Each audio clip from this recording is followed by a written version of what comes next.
चलो बच्चों, तो आज हम लोग स्टेटिस्टिक में सेकंड पार्ट का फर्स्ट चैप्टर कंटिन्यू करें जिसका नाम है प्रोबेबिलिटी।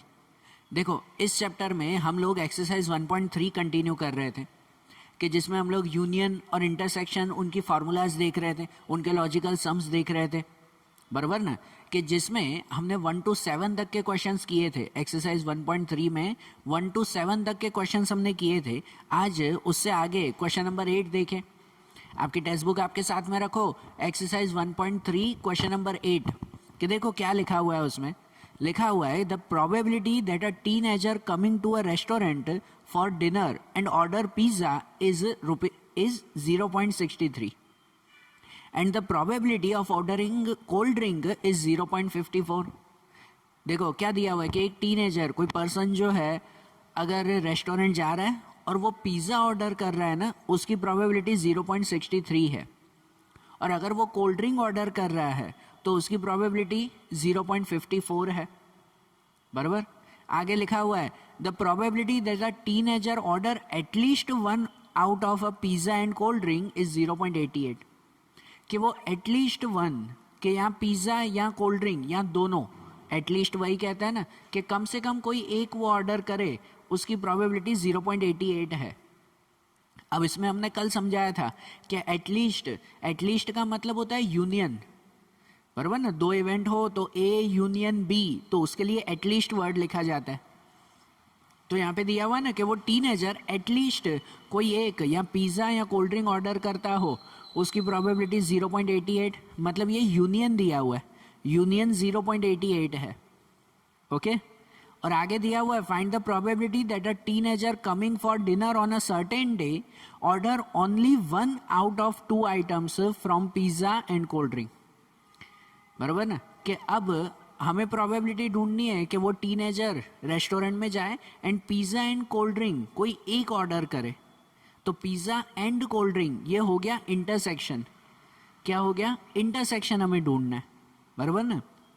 देखो कि अब इसे लिखकर समझाएं कि जैसे इसमें दिया हुआ है पहले कि अगर वो टीनेजर रेस्टोरेंट जा रहा है और पिज़्ज़ा ऑर्डर कर रहा है तो उसकी प्रोबेबिलिटी 0.63 है, पहले ये दिया हुआ है ना।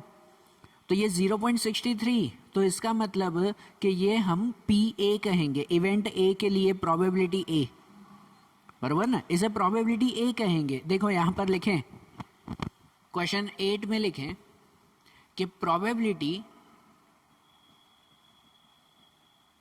ऑफ ऑर्डरिंग पिज़्ज़ा, कि पिज़्ज़ा ऑर्डर करने की प्रोबेबिलिटी, जिसे हम लोग कहेंगे पी ए कह दें, जो 0.63 दिया हुआ है, बराबर। पिज़्ज़ा ऑर्डर करने की प्रोबेबिलिटी। उसके बाद है कोल्ड ड्रिंक की प्रोबेबिलिटी 0.54। तो दूसरा हम लोग लिख सकते हैं कि probability of ordering cold drink की प्रोबेबिलिटी, जिसे पी बी कहें, वो दिया हुआ है 0.54, बराबर। 0.54 ये पी बी दिया हुआ है। और आगे दिया हुआ है the probability that the teenager order at least one out of pizza and cold drink. At least, तो एटलीस्ट का मतलब ये यूनियन दिया हुआ है, ए और बी दोनों का यूनियन, बराबर ना, वो दिया हुआ ही है। एटलीस्ट का मतलब वो कहलाया कि यहां पर लिखेंगे प्रोबेबिलिटी ऑफ ऑर्डरिंग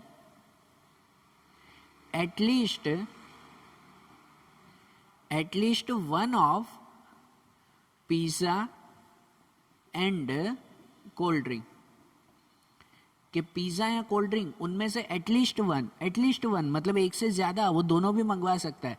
तो ये हुआ यूनियन जो 0.88 दिया हुआ है, मतलब ये आंसर दिया हुआ है प्रोबेबिलिटी ए यूनियन बी, वो दिया हुआ है 0.88। और हमें फाइंड करना है कि भाई वो सिर्फ ओनली वन ऑफ 2 आइटम्स, कि पिज़्ज़ा एंड कोल्ड ड्रिंक कोई एक ही मंगवाता हो तो उसे कहते हैं इंटरसेक्शन, बराबर। दोनों नहीं, एटलीस्ट नहीं, ओनली वन, तो वो इंटरसेक्शन कहलाया, वो हमें ढूंढना है। तो यहाँ पे हमें फाइंड करना है कि probability of ordering only one out of pizza and cold drink, कि पिज़्ज़ा और कोल्ड ड्रिंक में से कोई भी एक ही मंगवाना है, जो ये क्या कहलाया, जो कहलाया पी ए इंटरसेक्शन बी। अब ए इंटरसेक्शन बी के लिए क्या लिखें, आप लोगों को अगर याद हो तो इससे पहले जो सम्स किए थे ना, कल वाले जो 7 तक के क्वेश्चंस किए थे, उसमें ना यूनियन की फार्मूला लिखते थे हम लोग। यूनियन ढूंढने के लिए फार्मूला लिखते थे P A plus P B minus P A intersection B, ये फार्मूला आती थी ना, बराबर ना। आपको यूनियन की फार्मूला अभी तक पूछते थे, यहाँ जैसे लिख रहा हूँ कि A union B equal to P A plus P B minus P A intersection B, ऐसा ना यूनियन की फार्मूला पूछी जाती थी। लेकिन अब यूनियन दिया हुआ है, आपको इंटरसेक्शन ढूंढना है कि नहीं। यहाँ पे यूनियन की वैल्यू दी गई है, हमें ढूंढनी है इंटरसेक्शन की वैल्यू। तो अगर इंटरसेक्शन की वैल्यू ढूंढनी है तो भी फार्मूला यही यूज होगी। चेंज क्या होगा पता है, कि ये देखो ये माइनस ए इंटरसेक्शन बी है, तो उसे यहाँ पे ले आएंगे तो वो हो जाएगा प्लस में, और ये ए यूनियन बी है उसे यहाँ ले जाएंगे तो वो माइनस में। मतलब इंटरसेक्शन ढूंढना हो ना तो भी लॉजिकली फार्मूला यही लगेगी कि बस यहाँ यूनियन की जगह इंटरसेक्शन, इंटरसेक्शन की जगह यूनियन, बराबर। सिंपल सी यही फार्मूला यूज होगी। मतलब यहाँ पर जो ए इंटरसेक्शन बी ढूंढना है तो उसके लिए भी वही फार्मूला आएगी कि P A plus P B minus, मैं नीचे लिख रहा हूँ साथ में लिखना, P A plus P B minus P A union B, बराबर। यूनियन के लिए भी वही फार्मूला और इंटरसेक्शन ढूंढना हो तो भी वही फार्मूला, कि जिसके अंदर P A plus P B, तो पी ए कितना दिया हुआ है 0.63 प्लस पी बी तो 0.54 और minus A intersection B, A union B, तो यूनियन के कितनी वैल्यू दी गई है 0.88, बराबर। तीनों का प्लस माइनस किया जाए ना तो जैसे अगर रफ में भी करोगे 63 और 54 तो वो कितना हो जाता है, वो हो जाता है 1.17, बराबर ना। 1.17 इन दोनों का प्लस, और उसमें से 0.88 माइनस करोगे तो उसमें से अगर माइनस करोगे तो कितना बचेगा 0.29, बराबर ना। मतलब इनका आंसर कितना मिला इंटरसेक्शन का 0.29 मिला। कि वो टीनेजर अगर रेस्टोरेंट में जा रहा है और पिज़्ज़ा और कोल्ड ड्रिंक उनमें से कुछ एक ही ऑर्डर कर रहा है तो उसकी प्रोबेबिलिटी 0.29 हुई, बराबर। सम समझ में आ रहा है ना। ध्यान रखना बेटा इन सम्स में, और खासकर इन वर्ड्स में, कि भाई एटलीस्ट दिया हुआ है मतलब वो यूनियन कहलाया। इससे पहले वाले क्वेश्चन में भी था कि अगर ओनली वन या बोथ दिया हुआ हो मतलब वो इंटरसेक्शन कहलाया, बराबर। ये चीज़ ध्यान रखना उनमें। तो अब जैसे ये सम देखा ना, इसे अच्छी तरह से एक बार लिख लो पूरा, और फिर उसके बाद इसके बाद वाला क्वेश्चन करें इसे रफ करके, बराबर। चलो देखो कि अब क्वेश्चन नंबर 9 में क्या दिया हुआ है, अब ध्यान देना। अब आप इसके बाद जो है ना 9, 10, 11, 12 वो चारों लॉजिकल क्वेश्चंस हैं, बराबर ना। ये भी लॉजिकल हैं जिसमें डायरेक्ट फार्मूला यूज़ करनी है। और समझना इसमें नए नए पॉइंट्स आएंगे, चारों सब में एक एक नया नया पॉइंट आएगा, तो वो ध्यान देना। हाँ, कि जैसे क्वेश्चन नंबर 9 उसमें देखें लिखा हुआ है if A and B are mutually exclusive and exhaustive events in a sample space U and P A equal to 2pb then find P A. अब यहाँ पे क्या दिया हुआ है, A and B are mutually exclusive and exhaustive. अब याद है एक्सक्लूसिव और एग्जिस्टिव मतलब क्या, हमने चैप्टर के स्टार्टिंग में इसे सीखा था कि एक्सक्लूसिव इवेंट वो कहलाता है कि जिसमें कोई भी कॉमन न निकलता हो। कोई दो इवेंट हो, दो इवेंट में से कुछ भी कॉमन न निकलता हो तो उसे एक्सक्लूसिव इवेंट कहते हैं। कुछ भी कॉमन न निकले मतलब उसे ये कहा जाता है कि P A intersection B equal to empty set. A intersection B क्या कहलाता है, एम्प्टी सेट कहलाता है, बराबर ना। तो उसे एक्सक्लूसिव इवेंट कहते हैं। और अब फिलहाल चलो पी न लिखें, अगर प्रोबेबिलिटी नहीं सिर्फ इवेंट कहें, प्रोबेबिलिटी तो फिर ढूंढेंगे, सिर्फ इवेंट। एक्सक्लूसिव इवेंट वो कहलाता है कि जिसमें से कुछ भी कॉमन न निकलता हो। ए इंटरसेक्शन बी वो एम्प्टी सेट हुआ।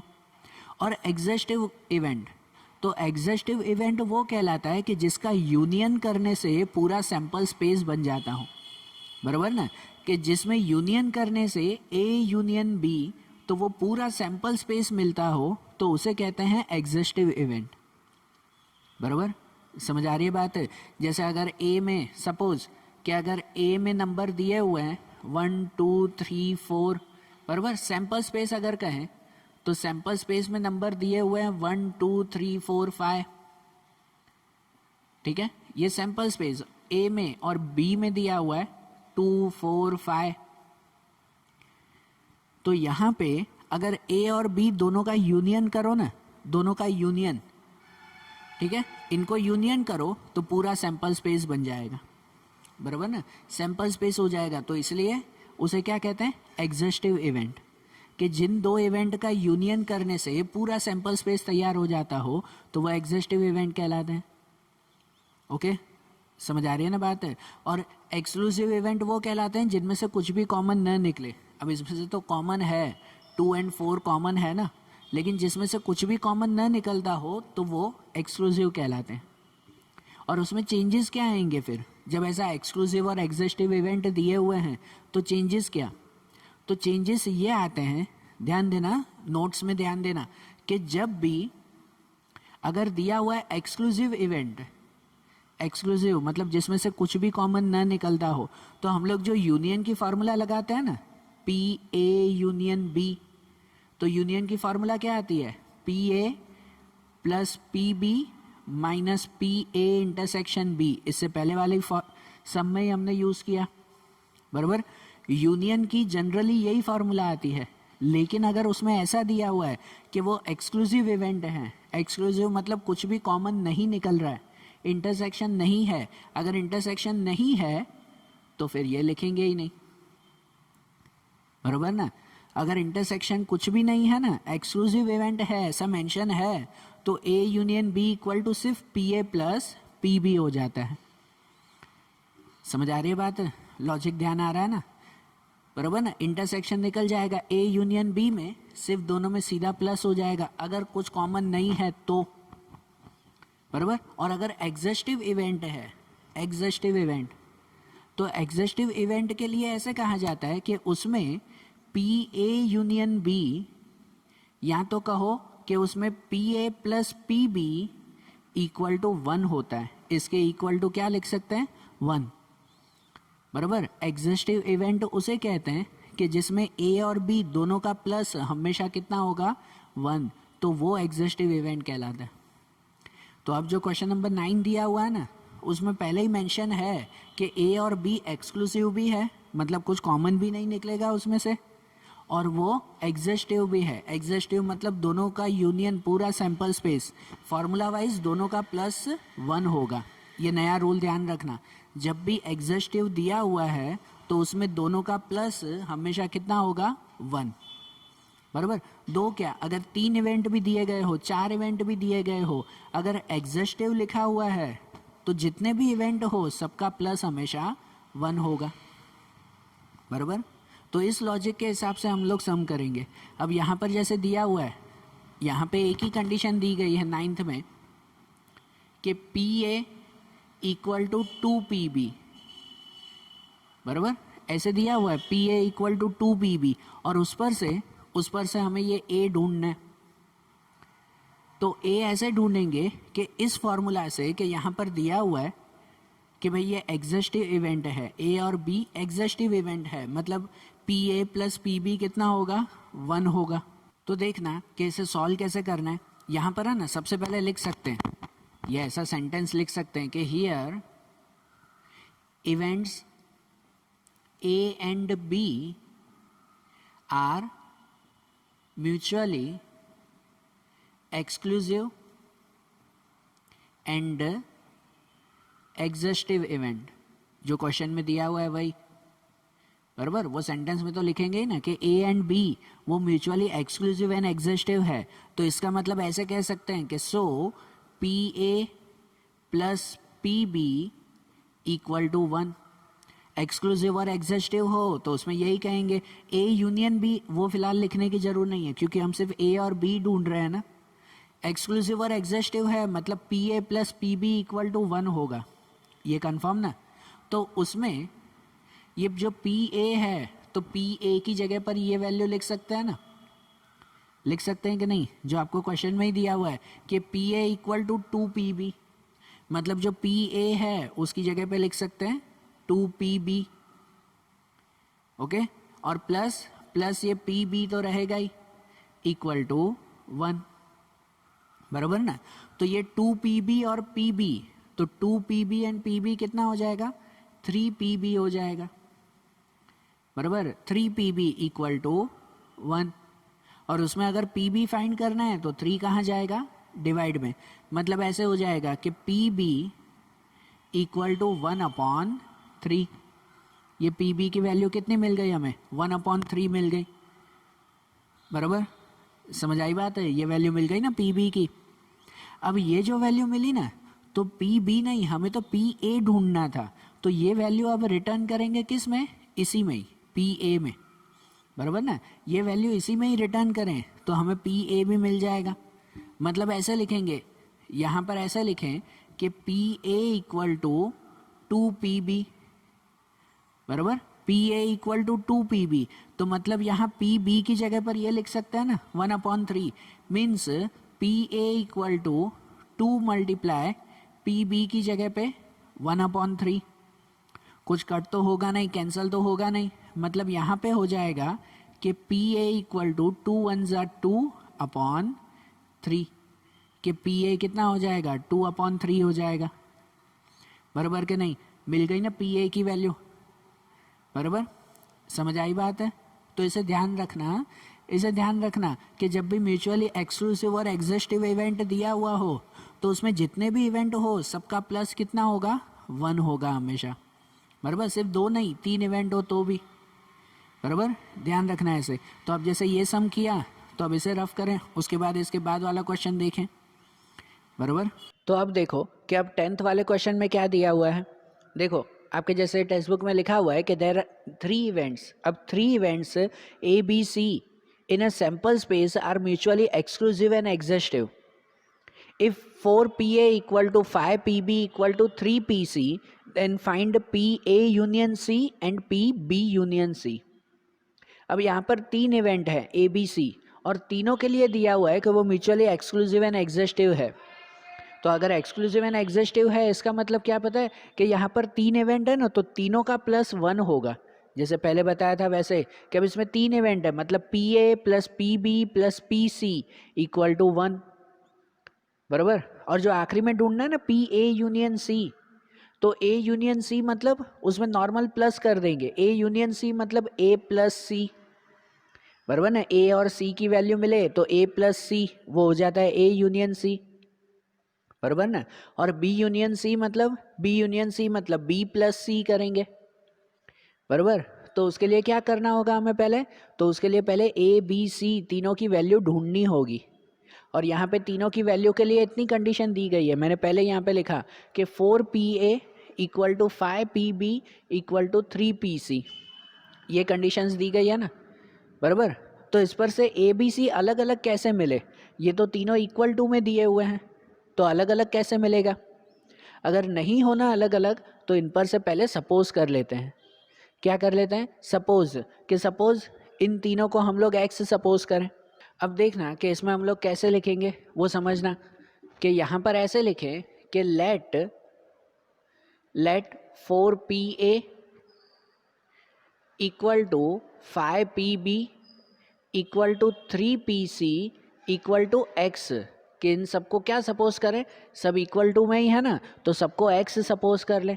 इस पर से ना हर एक की वैल्यू सपोज हो जाएगी फिर, कि अगर सबको x दे दिया इक्वल टू x, तो ऐसे लिख सकते हैं कि ये जो पहला है 4PA उसको भी x के साथ लिख सकते हैं ना, कि सबको ही हमने x सपोज कर लिया।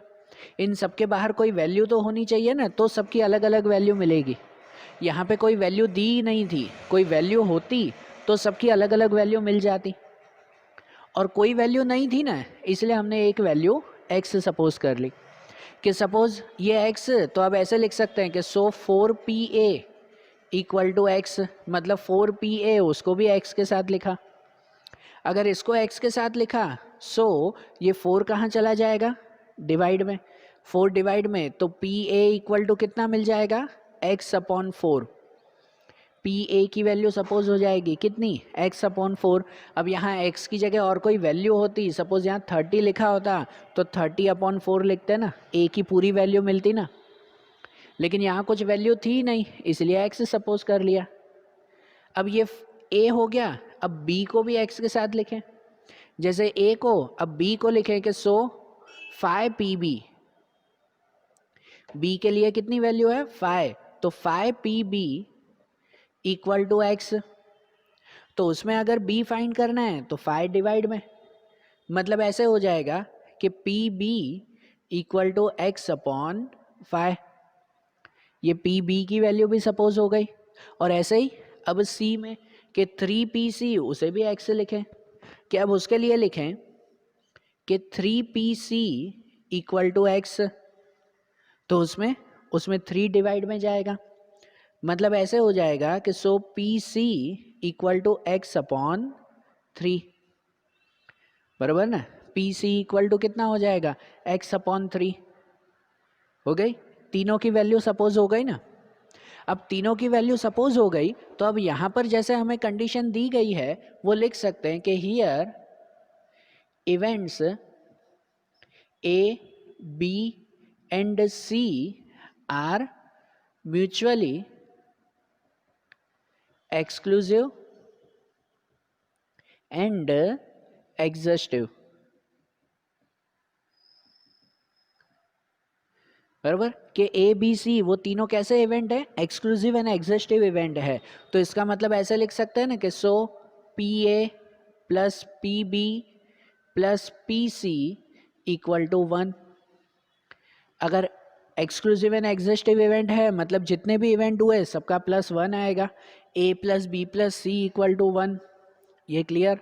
तो इसका मतलब यहाँ ए बी सी में ये जो वैल्यू सपोज की वो सपोज वैल्यू लिख सकते हैं ना हम लोग, बराबर ना, इसलिए तो वो सपोज किया हमने कि अब पी ए की जगह पे क्या लिखेंगे x अपॉन 4, कि पी ए उसकी जगह पे लिखेंगे x upon 4 plus P B, तो पी बी की जगह पे लिखेंगे x अपॉन 5 और प्लस पी सी, तो पी सी की जगह पे लिखेंगे x अपॉन 3 इक्वल टू 1, बराबर, ऐसे हो गया ये। अब क्या करें, तो अब इनमें एलसीएम 4, 5 एंड 3 तीनों का एलसीएम कितना, तो तीनों का एलसीएम होगा 60 जो तीनों की टेबल में आते हैं, बराबर। तो मतलब अगर 4 को 60 बनाना है ना तो उसको 15 से मल्टीप्लाई करना होगा, 4 15 जा, बराबर ना। 5 को अगर 60 बनाना है तो उसको 12 से मल्टीप्लाई करना होगा, 12 5 जा, और इसको अगर 60 बनाना है तो उसको किस से मल्टीप्लाई करना होगा, 20 से, ऐसा हो जाएगा ना, बराबर। तो अब क्या करेंगे, 15 यहाँ पे है तो उसको ऊपर भी तो मल्टीप्लाई करना होगा, 15 को x से मल्टीप्लाई करो 15x, प्लस यहाँ पर 12 को x से मल्टीप्लाई करो तो 12x, और प्लस 20 को x से मल्टीप्लाई करो तो 20x, और अपॉन में इनका एलसीएम, तो इनका एलसीएम कितना हुआ 60, अपॉन में एलसीएम 60 इक्वल टू 1, बराबर। तो अब इन तीनों का प्लस, कि इन तीनों का प्लस कितना हो जाएगा 15, 12 एंड 20, तो 47x upon 60 equal to 1, okay, समझ आई बात है। तो अब क्या करेंगे, अब अगर x ढूंढना है ना तो x ढूंढने के लिए ये क्रॉस में चला जाएगा, मतलब कि 60 आ जाएगा यहाँ पे और 47 यहाँ पर क्रॉस में आ जाएगा ना, मतलब कि x इक्वल टू हो जाएगा 60 क्रॉस में 61 जा 60 और 47 डिवाइड में 60 अपॉन 47, x की वैल्यू क्या मिल गई 60 अपॉन 47 मिल गई, बराबर। ये देखो ये x की वैल्यू मिली ना, अब ये x की वैल्यू इन तीनों में रखेंगे, बराबर, x की वैल्यू इन तीनों में रिटर्न करेंगे तो हमें इनकी वैल्यू मिल जाएगी, समझ आ रही है बात। मतलब देखो ऐसे लिखेंगे कि अब यहाँ पे लिख देते हैं कि अगर पी ए लिखें, जैसे सपोज किया था x अपॉन 4, ये सपोज किया था ना पी ए को x अपॉन 4, तो इसका मतलब यहाँ पर x की जगह पे लिखेंगे 60/47। x की वैल्यू ये मिली ना 60/47, और अपॉन में 4 भी रहेगा ही, अपॉन में 4 रहेगा ही। ये समझ आ रहा है? x की वैल्यू लिख दी 60/47 एंड 4 तो रहेगा ही। तो अब 4 से इसको कट कर देना, 4 से कट हो जाएगा 4, 15 जा, और आंसर मिल जाएगा 15/47। a की वैल्यू मिल गई 15/47। ऐसे ही b में, कि b में सपोज किया है x/5, तो यहाँ पर अब पी बी लिखें कि x/5। तो अब यहाँ पे भी x की जगह पे यही लिखेंगे 60/47, x की जगह पे लिखें 60/47, और 5 तो रहेगा ही फिर, बराबर। ये भी 5 से कट होगा, 5 से इसको कट करेंगे, 5 12 जा, और आंसर मिलेगा 12/47, बराबर। उसके बाद अब पी सी में वैल्यू रख दें, बराबर ना। अब पी सी की वैल्यू रख दें यहाँ पर कि P C equal to x/3, बराबर ना। P C equal to x/3, उसमें भी x की वैल्यू अब ये रख दें 60/47। तो x की जगह पे लिखेंगे 60/47, और ये 3 रहेगा, बराबर। 3 से इसको कट होगा, तो 3 से 60 कट होगा, 320, तो आंसर मिलेगा 20/47, बराबर। क्या मिलेगा? 20/47। ये देखो ए बी सी तीनों वैल्यू मिल गई ना। अब जो फाइनली हमें ढूंढना है ना वो ढूंढे।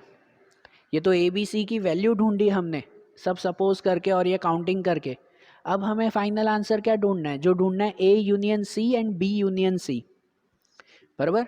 तो अब यहाँ पे हम लोग ढूंढेंगे, जो मेन फाइंड करना है पी ए यूनियन सी। तो ए यूनियन सी मतलब क्या? जिसकी फॉर्मूला लिखेंगे P A plus P C, क्योंकि ये एक्सक्लूसिव और एग्जस्टिव दिए हुए हैं, तो उसमें ना इंटरसेक्शन नहीं आता। जनरली फॉर्मूला ये आती है, जैसे पहले भी लिखते थे कि भाई a plus B equal to P A plus P B minus A intersection B, ऐसे लिखते थे ना। लेकिन यहाँ इंटरसेक्शन होगा ही नहीं इसमें, क्यों? क्योंकि ये एक्सक्लूसिव इवेंट है, तो इसलिए इसमें सिर्फ P A plus P C होगा, बराबर ना। कि जहाँ पर पी ए की वैल्यू लिखेंगे 15/47 प्लस पी सी की वैल्यू 20/47।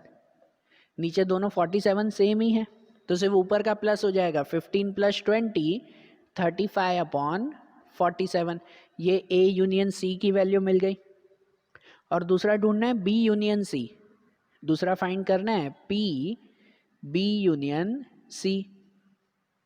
तो बी यूनियन सी में उसकी फॉर्मूला आती है P B plus P C, बराबर ना। P B plus P C, तो पी बी, बी की वैल्यू 12/47 प्लस सी की वैल्यू होगी 20/47। इसमें भी नीचे 47 सेम है, तो ऊपर प्लस हो जाएगा 12 + 20, तो 12 + 20 32/47, बराबर। ऐसे आंसर हो जाएगा ना इसका, ठीक है ना। तो ये सब वैल्यू मिल गई हमें ए यूनियन सी और बी यूनियन सी की। समझ आया पूरा क्वेश्चन? तो इसे भी अच्छी तरह से लिख लो, समझ लो। तो अब उसके बाद इसके बाद वाला क्वेश्चन देखें 11th। ओके, चलो देखो कि अब क्वेश्चन नंबर 11। तो देखो टेक्स्ट बुक में 11th में क्या दिया हुआ है कि find P A union B union C using the following information about 3 events A B C in a sample space, बराबर। नीचे सभी आपको जो है वो कंडीशंस दी गई है, टेक्स्ट बुक में सब लिखा हुआ है ना। पी ए की वैल्यू 0.65, पी बी दिया हुआ है, P C, A intersection B, A intersection C, A B intersection C, और आखिरी में A intersection B intersection C, वो भी दिया हुआ है, बराबर। तो हमें A union B union C ढूंढना है। अब यहाँ पे एक नई चीज़ और ध्यान दो, बराबर। एक नई फार्मूला अच्छी तरह से ये भी याद रखना। देखो यहाँ पर ऐसा नहीं दिया हुआ है कि भाई ये एक्सक्लूसिव एंड एग्जिस्टिव है, दिया हुआ है ऐसा इस क्वेश्चन में नहीं है। 11th में नहीं दिया हुआ कि वो एक्सक्लूसिव एंड एग्जिस्टिव है, मतलब ये नॉर्मल इवेंट्स हैं। अगर एक्सक्लूसिव एंड एग्जिस्टिव होता ना, ध्यान देना बेटा, कि एक्सक्लूसिव एंड एग्जिस्टिव होता तो A union B union C equal to P A plus P B plus P C कर देते, बराबर। एक्सक्लूसिव एंड एग्जॉस्टिव हो तो तीनों का प्लस हो जाता है सिर्फ, बराबर ना। लेकिन अगर mutually exclusive and exhaustive event नहीं है ना, अगर वो नहीं है तो फिर नई फार्मूला आएगी, बराबर। नई फार्मूला, ध्यान देना कि यहाँ पर क्वेश्चन नंबर 11 में लिखें कि P A union B union C equal to, देखो म्यूचुअली एक्सक्लूसिव एंड एग्जॉस्टिव हो, फिर से बोल रहा हूँ, एक्सक्लूसिव एंड एग्जॉस्टिव हो तो तीनों का प्लस सीधा। लेकिन अगर नॉर्मल इवेंट्स हो तो इन तीन के लिए हम लोग लिखते हैं कि P A plus P B plus P C minus P A intersection B minus P A intersection B intersection C minus P A intersection C and plus P A intersection B intersection C. ये नई formula आएगी अब, बराबर। देखो जब पहले हम normal events में पी ए यूनियन बी ढूंढते थे ना, ए और बी दो ही थे सिर्फ, तो उसके लिए फार्मूला लिखते थे हम लोग P A plus P B minus P A intersection B, उसके लिए ये फार्मूला लिखते थे ना नॉर्मल, बराबर। वो दो इवेंट के लिए। लेकिन अब अगर तीन इवेंट हो तो तीन इवेंट के लिए ये फार्मूला, ये आपकी नई फार्मूला। ध्यान देना कि P A plus P B plus P C minus A intersection B, पहले ए बी, फिर माइनस बी इंटरसेक्शन सी, फिर बी सी, और माइनस ए इंटरसेक्शन सी, फिर ए और सी, बराबर। And plus A intersection B intersection C, ठीक है ना। तो ये पूरी फार्मूला जिसमें जिसमें इन सब की वैल्यू आपको दी गई है, दिया हुआ ही है। 11th वाले में कुछ ढूंढना नहीं है, मतलब कोई स्पेशल लॉजिक नहीं, ये नई फार्मूला है सिर्फ कि जिसमें सबकी वैल्यू दी गई है। देखो पी ए, हम एक एक करके वैल्यू लिखते जाएं, आपकी टेक्स्ट बुक में देखते जाओ कि जैसे पी ए उसकी वैल्यू दी गई है 0.65, तो पी ए की जगह पे लिखेंगे 0.65, प्लस पी बी उसकी वैल्यू है 0.45, तो पी बी की वैल्यू 0.45, पी सी उसकी वैल्यू है 0.25 माइनस ए इंटरसेक्शन बी, तो ए इंटरसेक्शन बी की वैल्यू भी 0.25 माइनस बी इंटरसेक्शन सी, तो बी इंटरसेक्शन सी की value 0.2 minus A intersection C, तो ए इंटरसेक्शन सी की वैल्यू 0.15 और plus A intersection B intersection C, तो उन तीनों की वैल्यू दी गई है 0.05, बराबर। तो ये देखो सीधी वैल्यू ही लिखी ना हमने, सब वैल्यू दी गई थी। अब ये जो वैल्यू लिखी तो अब इन सब का प्लस माइनस कर दें, बराबर। आप तो कैलकुलेटर से सीधा प्लस कर ही सकते हो कि इन तीनों का प्लस, फिर ये माइनस माइनस माइनस और फिर इसका प्लस, कि जिन सब का प्लस करोगे तो फाइनल आंसर मिलेगा 0.80। कितना मिलेगा हमें आंसर? 0.80। तो ये हो गया सम, बराबर। सिंपल सम था ना, बस ये नई फार्मूला आपको आई, वो ध्यान रखना कि जब भी नॉर्मल इवेंट हो, एक्सक्लूसिव एंड एग्जॉस्टिव नहीं, फिर से बोल रहा हूँ, एक्सक्लूसिव एंड एग्जॉस्टिव हो तो ये फार्मूला सिर्फ तीनों का प्लस। लेकिन जब नॉर्मल इवेंट हो ए बी सी तो उसके लिए ये पूरी फार्मूला। समझ आई बात? तो नोट कर लेना ये फार्मूला भी। और उसके बाद फाइनली क्वेश्चन नंबर 12 देखें फिर। ओके देखो कि अब क्वेश्चन नंबर 12 के लिए देखो आपके टेक्स्ट बुक में क्या दिया हुआ है। उसमें लिखा हुआ है कि 3 events A B C in a sample space are mutually exclusive and exhaustive. इसमें लिखा हुआ है ना एक्सक्लूसिव एंड एग्जॉस्टिव। फिर आगे है if P C dash equal to 0.8, मैंने यहाँ लिख दिया कि P C dash equal to 0.8। और दूसरी कंडीशन दी गई है कि 3PB equal to 2PA dash, ऐसे दिया हुआ है। तो हमें फाइंड करना है PA एंड PB, उसकी वैल्यू। तो यहाँ पर एक चीज़ दी गई है कि ये म्यूचुअली एक्सक्लूसिव एंड एग्जॉस्टिव है। इसका मतलब ABC तीनों का प्लस कितना होगा? 1 होगा, बराबर ना। तीनों का प्लस 1 हो जाएगा, तो उनके अकॉर्डिंग करेंगे।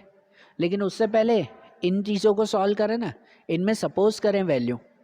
कैसे सपोज करें? ध्यान देना कि देखो सबसे पहले तो यहाँ पर पी सी डैश दिया हुआ है, तो पता है पी सी डैश की फॉर्मूला आती है पी सी डैश, तो उसके लिए लिख सकते हैं 1 माइनस पी सी, बराबर। या तो ऐसे अगर उल्टा लिखो तो आप लोगों को वो फार्मूला आती थी कि अगर पी सी ढूंढे, ये सी डैश है, अगर पी सी ढूंढें तो उसकी फार्मूला आती थी 1 माइनस पी सी डैश। ऐसे लिखो तो समझने में इजी रहेगा, बराबर है कि नहीं।